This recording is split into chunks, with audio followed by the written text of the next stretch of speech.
Okay, let's man. So you guys are meeting every weekend. Every weekend at gyms to listen to vinyl. And that's now where you come up with this Ogopa. So Yeah.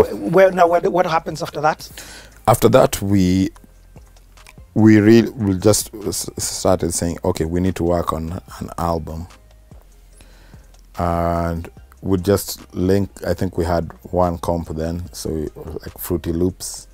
We'd just jam. It's like put things together and make things like what ideas do we feel really strongly about. Then the first idea we worked on was a song called When You're Paying.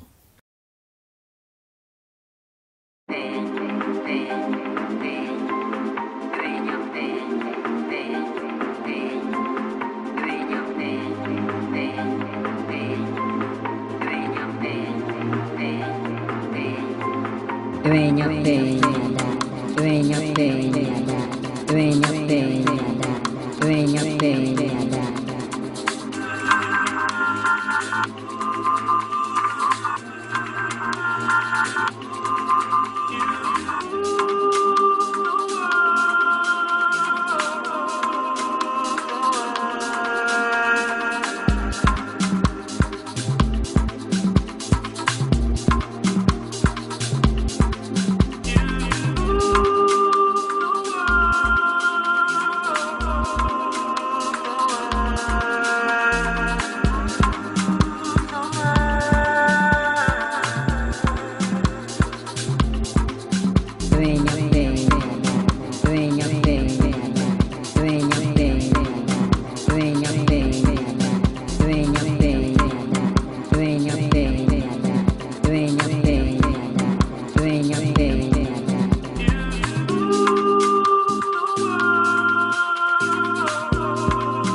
So, and then like, man, you know what? Let's all of us like come up together with an idea where we can utilize all our skills.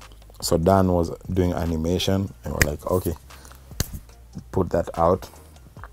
Then Jim was way ahead in terms of music production. He'd like because he was the only one with a computer. Yeah. And then so we'd come up with, we got a mic, and then I recorded that phrase, and then work on the percussion and like the jazz type what's it called, instrumentation, because that really is Jim's specialty, is like those chords. And then yeah, well, it was like, okay. And then every other week we're linking. It was like, where have you figured with the animation? It's like, yeah, I've been drawing this. And then it's like, it's gonna have a flying turtle over Nairobi, and there's a DJ on the flying turtle playing. I was like, what? Okay, cool. And then there's times when we'd have cold feet because we're like, no one's gonna get this. But I was like, like an idea in your head is worth nothing. It needs to be out so that the people who will receive it. Because like, if I have whichever idea to start a company, to start a business, as long as I'm just thinking about it, it never materializes.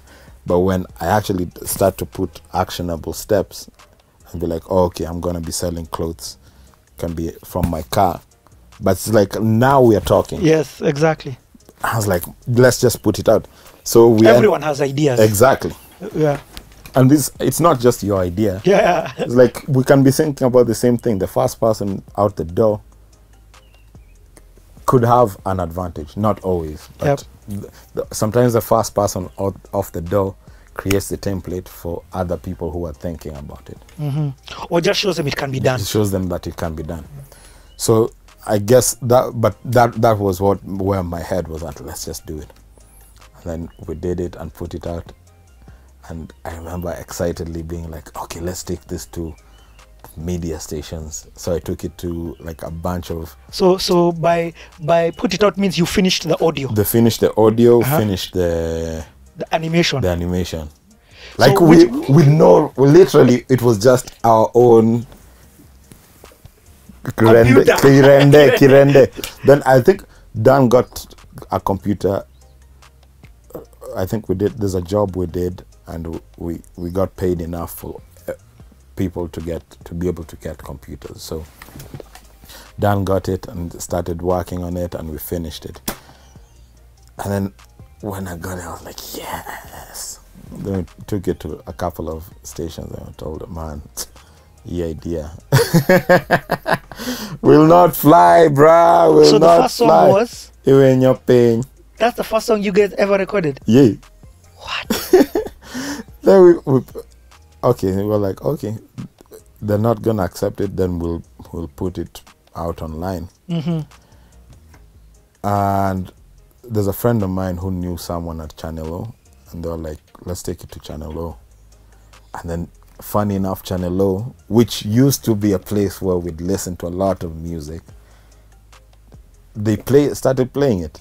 Your first song Yeah. skipped this local station Yeah. and went straight to Channel O. Straight to Channel O.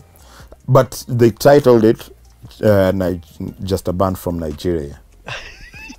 So like we didn't have a lot of fans, but the fans we had were like, no, these guys are Kenyans, man. And so they ended up, we wrote to them and they changed it. But yeah, so, and then it was being played on Channel O and the art station, the art shows. So art scene. Yes, there was another one. yes. So it was more. Grace Msalami was on Yeah, art scene at Grace that time. Msalami is Yeah. one. And it was like, oh, okay, if it's the art people who are going to play us, then that's cool too. Okay, there's two things that you've said that I want us to sort of just talk about before we move on. One, you said that you did a job and you got paid. That means you had, what skills were you doing to get revenue? I think it was like Jim's brother, his older brother, could see, man, that these guys have something. So he showed it to one of his friends who had a business, and like these kiddos can make something interesting for you.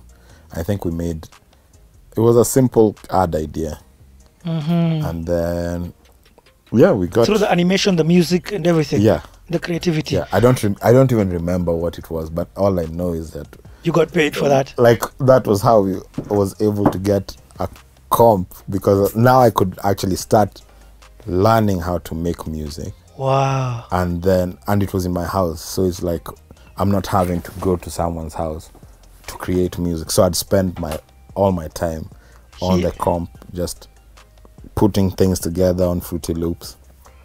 And that's why up till today I really love Fruity, because I remember being told it's not a professional software. Yeah, in fact I'm shocked. You're not on Logic, you're still on No, I'm on Ableton now. But I like the idea of something to make music that puts hands into the people. So I'm not trying to I'm not trying to fight with the software. The software is helping me express myself. I get that. Yeah, so that's one of the things that I really enjoyed about that.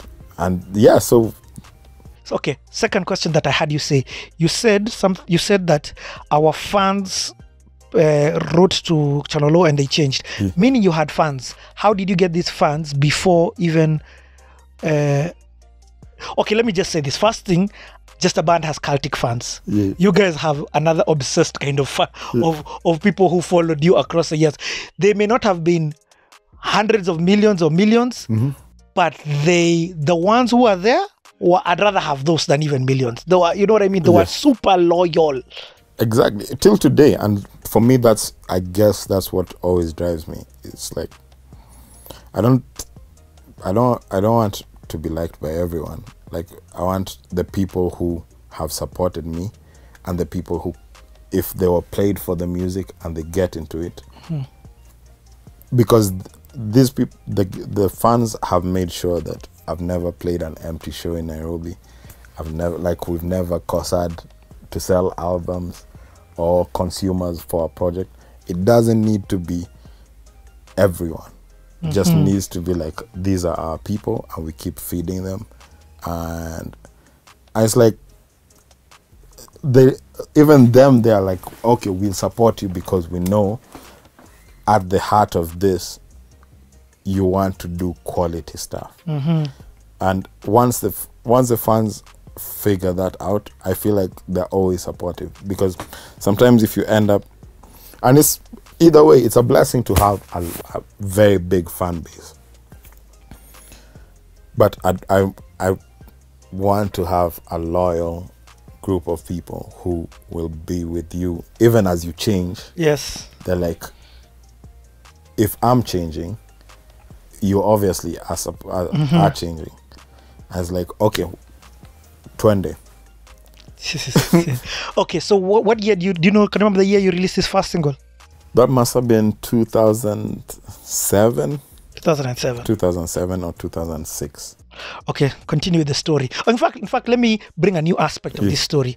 So the first time I meet you, or maybe we had met maybe for about maybe almost a year, and then the next, I just knew you as a guitarist. You get? I knew.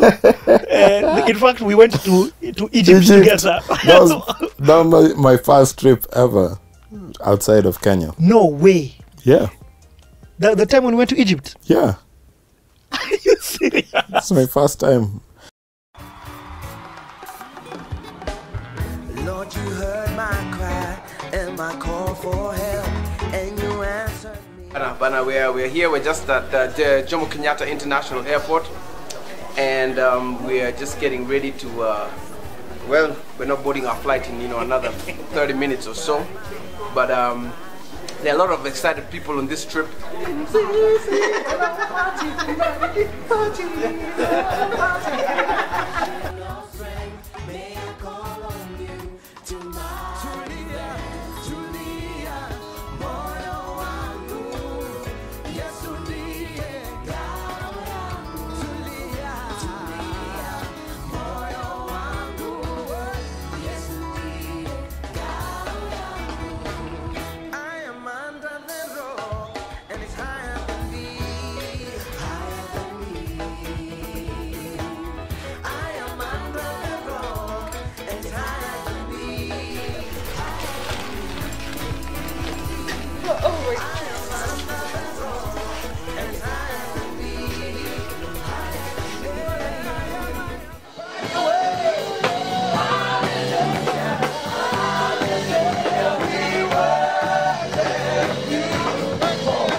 So for me, I've really felt like people,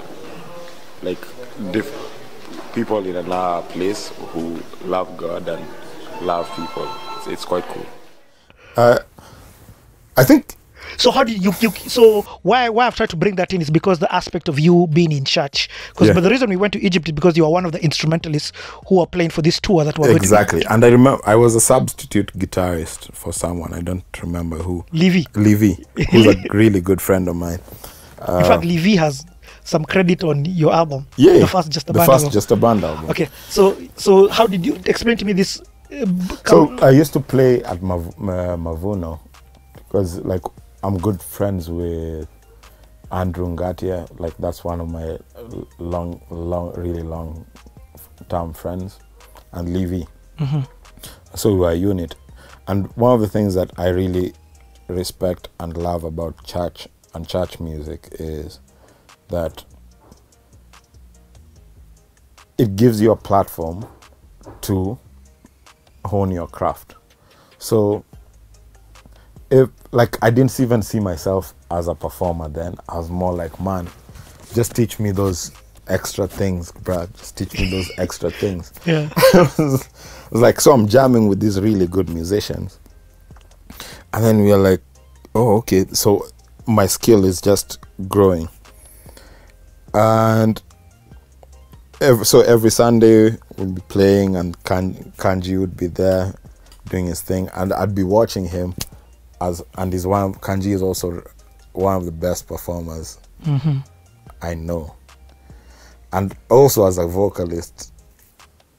So it was just interesting to, like, my music education moved from this place to this place, kept moving, and it's kept moving from all these spaces. So like, actually now is when I'm thinking about it. I've never thought about it in that way, but it's like everywhere I've gone, it's like it's been like some form of music university. Where, so that's how we ended up going to Egypt. You remember when we reached the airport and someone was like, "Hey, Africans!" You're like, wait, have you seen where you are on the map of Africa? Like, they see us as Africans.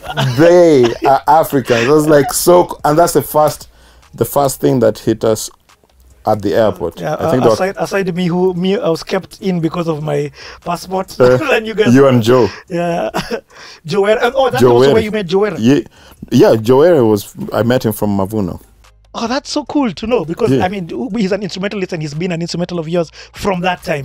He plays in my band, and we've traveled with him everywhere. Yeah. Yeah. Oh, that's cool. So what do you feel that the church? I like what you've spoken about the church experience, and then we're going to continue with the Just a Band story. So for you, what the church experience did was sort of give you the practice, the practice ground. Give me the practice. Understand nuance, like there's a time for highs, there's a time for lows, there's a time for, because that thing for praise and worship, and it's an, like, it just helps you understand dynamics. It's like, how do you play at this point, and knowing how to shift and go to the next level. I hear you. And let's speak about the thing that Egypt, for me, and the reason why I'm sort of dwelling on this Egypt story, the thing that it showed me was the power of music. Yeah. We were in a country that didn't even consider themselves Africa, even though you're in Africa. Egypt, you're in Africa. Yeah. So that you know. You've won the African Cup of Nations, bro. But still, the bigger thing was the power of music. Yeah. Because we were literally touring the whole of that Egyptian country. I mean, dude, remember the way we travel? We gig here in the morning, in the evening we drive for 6 hours. Yeah. But they didn't speak English, or they didn't understand Swahili. How powerful still was the effect of the music? Exactly. Yeah. Exactly. It's like, and again, like, and this is the reason why I'm asking is you're very globally toured, so I'm sure this is something that you have experienced in different countries. I've experienced that, and that was my first entry into understanding that music is a universal language. So you don't necessarily need to overly flower things. Just let it flow. And just to emphasize that point, there's another time we're playing in Central Park in New York with and so it was just a band, Amadou and Mariam, and a rapper called Theophilus London. So it's the three of us playing that set. And I was watching Amadou and Mariam. It's a band from Mali. It's huge. They filled Central Park. It was like around 5,000 people. And their tour dates, like, I was looking at our tour dates because we were just like starting, and we probably have like 3 dates. These guys in the States alone, they probably have state to state to state to state, probably like 30 shows lined up. And they're blind. It's a blind couple, and they speak Wolof, and they sing in their language. Maybe I'm messing up which language they're speaking. But it's not English. It's not English. Yes. But people get into it. And it made me realize, man, sometimes we approach things from that thing of trying to like really fit in, when maybe like these guys are not trying to be anything. They're bringing Malian culture to the world. And we have 5,000 people in New York just jamming along. A lot of people know their albums. A lot of people have followed them for a long time. And again, it made me realize that I don't have to write in English if I don't want to. That is so cool. I don't have to write. Like, I can write in Jango, I can write in Kiswahili, I can write in English. Like, as long as it feels authentic, people, the right audience will connect to it. And so that freed me sana, where not because I write in Swa or I write in English. I mix both. But it gave me the freedom to understand, oh, okay, don't put pressure on yourself to try and be like someone else. Cheza kama wewe. I love it. Hey, boss, this feels like the last dance. We go up here, then you come back. I'm sorry. Train of thought yangu saa zingine huwa. As I say, the thing about here, be you, and it works, and it fits for this template of this episode. So now let's come back. You've released your first single. It's been rejected by the locals. but it's been accepted by the local continent. Exactly. Meaning Channel O. Where does the story go on from here? And that just gave us confidence, bro. It must exactly, because I was like, wait, it's like we're not being played here, but Channel O is playing us. And where did we get? Like, we used to watch. There's bands that I used to watch on Channel O, and that was like some French bands. In the middle of the night, Channel O used to play some music that you'd never hear anywhere. So I'd be listening, and I'd be like, okay, Channel O really helped me like understand music from a very wide place. So I'd watch HHP rapping, I'd watch Alicia Keys. I remember just seeing the first Alicia Keys single on Nini. Remember seeing 50 Cent on there. Then in the middle of the night, watch now my electro bands, Daft Punk, Basement, Saint Germain, all these guys. So it, like, all of this really, if you understand that, then you kind of understand where I'm always coming from. Where it's like, if you're climbing a mountain, then you pitch tent somewhere. You're not meant to stay there. You pitch and then you keep climbing. So if I've done something, likelihood of me repeating that thing is gonna be nil. You're on your way up. It's like the first Just a Band album doesn't sound like the second Just a Band album. Doesn't sound like the third. Doesn't sound like the third. My first project does not sound like my second project. My new project will not sound like my last project, because I remember, I don't know if I know you're gonna go there, but this is just a preamble. Like when we did Hahe, and everyone was like, you need to come with something that's like that. No, that's not how we roll. That's not how we roll. And no, it's like there was literally, and I was so glad that we were in that space together, because there was literally no one who was gonna be like, we're gonna repeat Hahe. It's never gonna happen. It's like that, we've done it, shall move. Okay, so what comes next after this first single? After the first single, we work on the injection of confidence. Then we were like, okay, now we need to release the first album. So we started working on the first album, and we were all living together in a place called Just a House.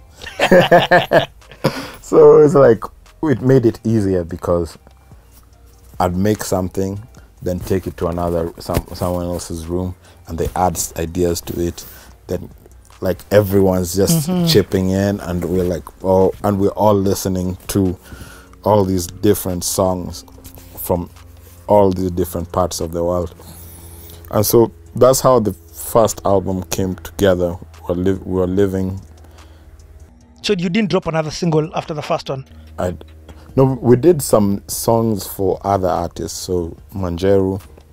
Okay, so now, okay, let's talk about that then. So now you guys, is it the Just a Band begins doing production for other artists? Because some of the fans, like the Manjero song. Yeah, it wasn't even thinking as a production house. It was more, we have artistic friends or artists around us, and that's a way to hone our craft. So we have Mina, we have Manjeru. Man, actually that Manjeru song was so good. Yeah, it was. It was like a wedding song. Lala. Yeah.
And he was, I haven't talked to him in years, but he was, in terms of vocally, I remember one day I was at All Saints and he was playing piano and singing.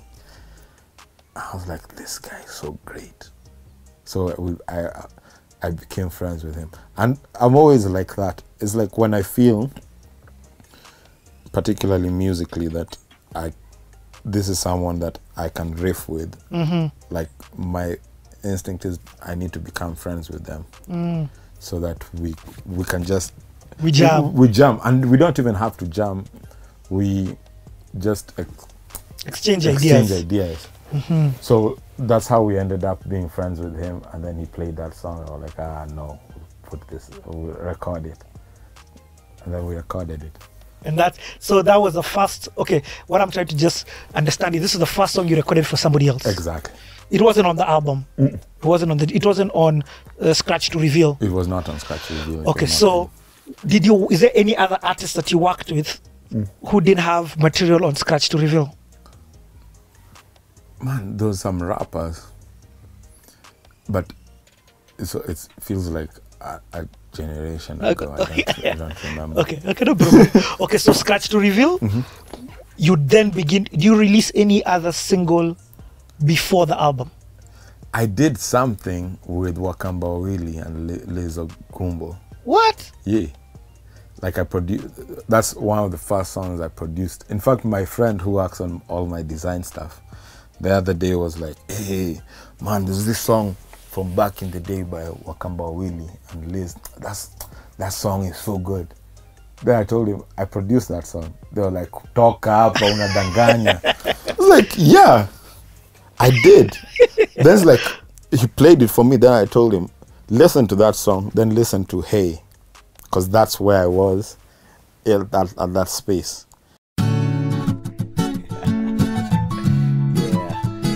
Never really knew what I really wanted in life, and wondered if I could be a good wife, and never knew all the doors around my space, despite everything all out in my face. Let me break it down real quick. Let me say. Listen. I never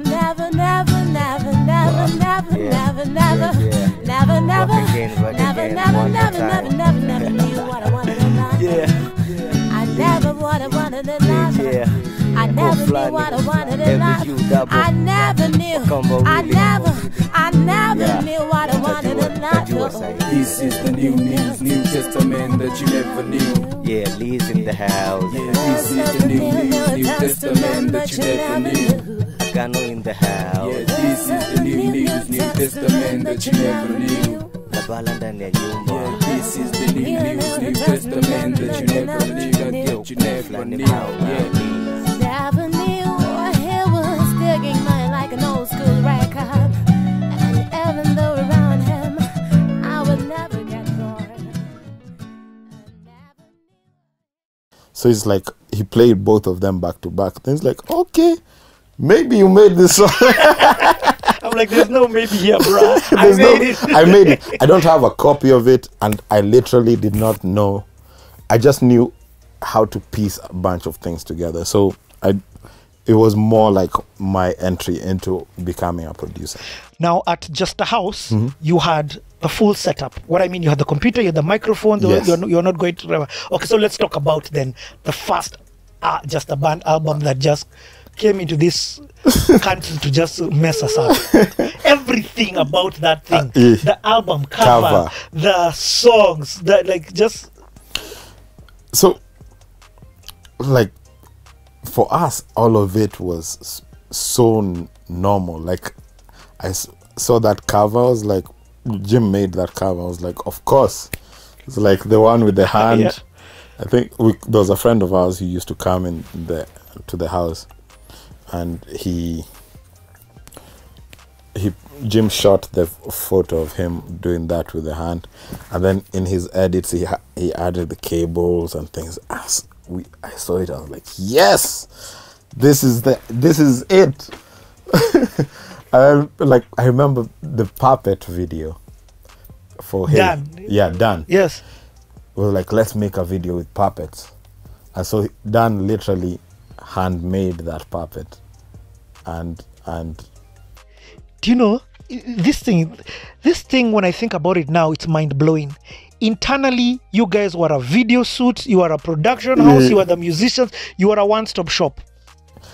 Yeah, but I think... What's the puppet song called? Hey. Oh, yeah, hey. Hey, baby, nataka kukuona, sura yako inafanya roho inapona.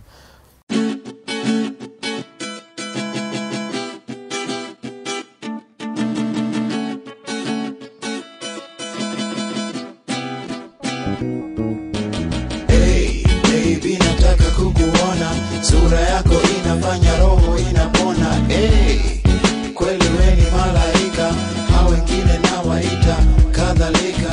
Hey, baby, nataka kukuona, sura yako inafanya roho inapona. Hey, kweli wewe ni malaika, hao wengine nawaita kadhalika. Hakuna mtu hii dunia na bahati ni mimi. Najua kila mtu ataniuliza kwa nini.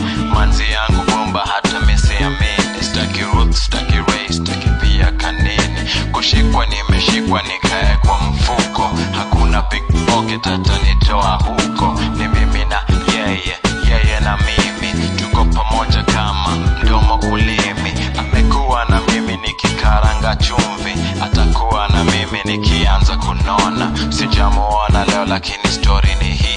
Tachukua simu yangu nimwambie hivi. Tasema Hey, baby, nataka kukuona, sura yako. And literally, like, he made the video, then we saw it, and I wasn't a video person at that sense, but I remember telling them, because we were supposed to go to the Nini to present it on Citizen in the morning the next day. I remember, like, no, there's a bunch of things that are not ready. It's like we need to add more sauce to it. So I remember in the middle of the night, I'm with Jim. We're doing edits to the video because now to add graphics and loose like a storyline. It's crazy when I think about it now that we were able to do that. And I'm really glad that he was open to be like, okay, I see that, because I'm coming from it as a consumer. Yes, I'm not coming yes. from it as a technical person. Mhm. And sometimes technical people can get lost in the technicality. Technicality. Yeah. But when the consumer looks at it, it needs to be compelling. Mhm. So for me, because I was not in that world, I was looking at it as a consumer and giving the feedback. And then we were able to change a bunch of things. It's like you look at the puppet, he's in Egypt. Mhm. And you can see a thread. But that's like, that made that video a fan favorite. And was that your second video? I think it was the second video off of it. The first video was Fly. Yes. Okay. Yeah. Let's go back to Fly. Fly, which was Yeah. K1. K2. No, K2, not K1. K2 with the helmet. Yeah.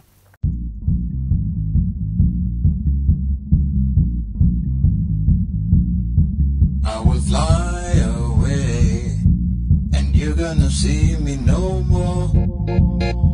I will fly away, and you're gonna see me no more.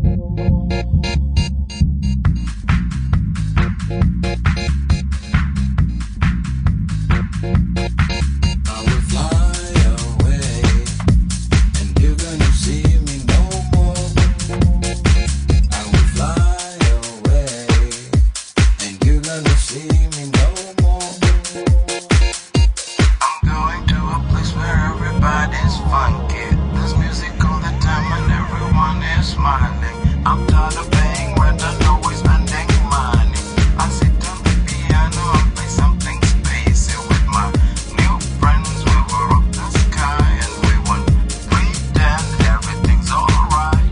I'm going to a place where everybody's funky. I'm going to a place where everybody's fun. I'm going to a place where everybody's funky. Going to a place where everybody's fun. Everybody's funky. Celestial locations, galaxies collide. Yeah, and we shot, that was shot in Ngong, I think. So, and again, it's your working process is the same. It's the same creative pot where guys throw in ideas, shoot, and then I love the fact that you guys always executed it with the budget that you had. Exactly. It was like no budget films. And later, like, I look at those videos and I think for us it was normal, but you look back at it, you're like, and that's the determination that I see a lot of, and I admire in a lot of Kenyan artists. We work with literally very little to make things happen. And like, people do make things happen. And people move things, people make movies and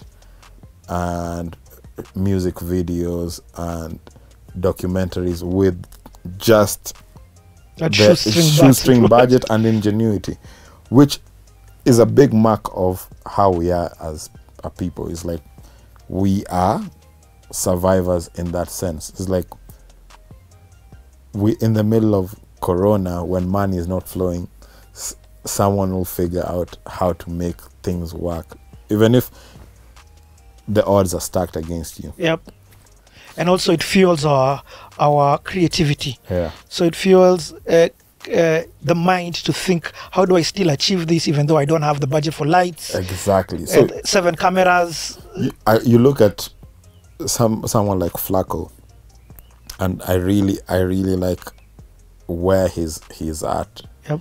Because in fact those ninis would not look nice with a good camera. With a good camera. Yep. A good, like, it needs to. What makes it interesting is the rawness of it. It's like one day you can do a Fresh Prince of Bel-Air thing with big budget and things, but the source of it is in that grunge and griminess of it, and I love that. Okay, let's spend a bit of time about Fly. What was the inspiration? Fly was a big song of that album. Yeah. Yep. I found that sample when I was listening to some random album. It was doom doom doom doom doom doom doom doom doom. So I chopped it up. Then I started looping it and built a bunch of ideas around it. And then Jim, when I was messing with it, Jim had it. I was like, man, I like this Nini. Let me have it. And so he took it and went with it and added a bunch of stuff to it. And that literally was kind of the space we were in, where it's like, oh, I like that. Give it to me. I'll go add a bunch of things. I was like, yeah, make it. So then I wrote to it. I think that's the first like Nini I properly ever sang on. That's the first song I ever properly sang on. And I was like, I don't know if my voice works with this, but over time I've come to know that it's not even about how fly your voice is. It's about how it cuts across and how unique it is. So it's not about me. You're hitting those trills. It's not about those trills. You listen to Bob Marley. Bob Marley is such a simple singer. It's like, but the reason people love Bob Marley is his writing and how authentic it feels when you're listening to him. Yep, that's true. It feels like, and his writing feels like you could have written that. Like, it's not rocket science. It feels like anyone could have written that song. So everywhere in the world a Bob Marley song can fit in. Everywhere. And it's even rock musicians, it's not about how well they hit the trills, it's how well they cut through. So once I began to understand that, I was like, I don't sound like anyone else. Yeah, because you were not like you said, you are not a rapper, you are not a singer. Yeah. And even in this story, I've heard you talk about writing and taking songs to be given to other people to sing, but I've not heard you talk about you putting your voice on songs. So this is now the time you are putting your voice on a song. On a song, and then that when we were able to pull it off, I was like, damn, this song sounds like it could have been done by some rock band elsewhere. And then now that, then I was like, okay, this is giving me confidence. So that first album was more about us just learning to get confidence in ourselves. So I'm not giving it to anyone else. It's now I'm the one singing on it. Yo. And before that, even Mavuno days, I was literally, like, no one knew me. I was literally in my corner just playing guitar, and then I'd leave. So when I saw you on the plane, I'm like, homie, where's Levy? Where's Levy? That's like, I'm the replacement, bruh. The replacement. That's so hilarious. And actually, I really agree with what you're saying in terms of the confidence booster, because the Blinky that I see now touring the world, meeting all sorts of celebrities, I'm like, bruh, you know where this homie came from? No one could have been able to see it coming. I don't think so. And we'll get there. I just want to tease guys to let them know, but there's so much more in this story. Okay, now the album comes out. Yeah. Let me tell you, that album inspired a lot of people. Yeah. That album got another cultic following. I bought the album not because I knew the songs. I mean, I knew you. Yeah. I thought Jim Chuchu was just a photographer, because everybody used to just say, I want my photos to be Jim Chuchu. Jim Chuchu. It means unatoa madoa doa yote. Yes. When everyone was doing the album covers with Jim Chuchu, maybe after this season. Yeah. But musically, I was just like, Yani, when I bought the album, loved how it looked, but when I put it in, it lost me. I didn't want to publicly admit it, but I was just like, this thing, it's too ahead for me. But I understood. I was not embarrassed. I knew it was too ahead for me. I think you even told me that. Yeah, I think I was just like, hey bro, this thing iko ahead. It's not I didn't sample. I sampled every song. Read, but what I want to know is there's then a group of following that you got. Let's talk more so about the effects it had and the people it got and the doors that it opened. Because while I just a band solidified the album, you entered. You didn't even enter into a space where people were. You entered into your own space.